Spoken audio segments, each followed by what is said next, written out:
এইবার সুন্দর করে সকল সখীগণ মিলে পশরা নিয়ে যাচ্ছি, কুড়িলাকে চলাকলা করে পাঠিয়ে দিয়ে এবার সুন্দর করি রাধা গোবিন্দ যুগল করে দাঁড়িয়ে এইবার জলগুলি পাশা খেলা খেলবার পর বলছে রাধে তুই তো অনেক কষ্ট করি প্রাণ গোবিন্দের সঙ্গে মিলেছি, তাই একটু যুগল নৃত্য করবি আর আমরা দর্শন করবো।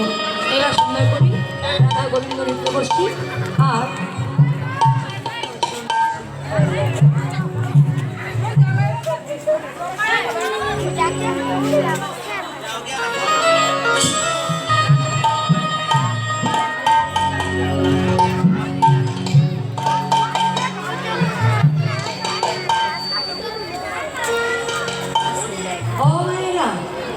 আমি কিন্তু তোমাদের সবই জানি, আমার হাত পা ধরে আরে মুখটা তো শক্ত আছে,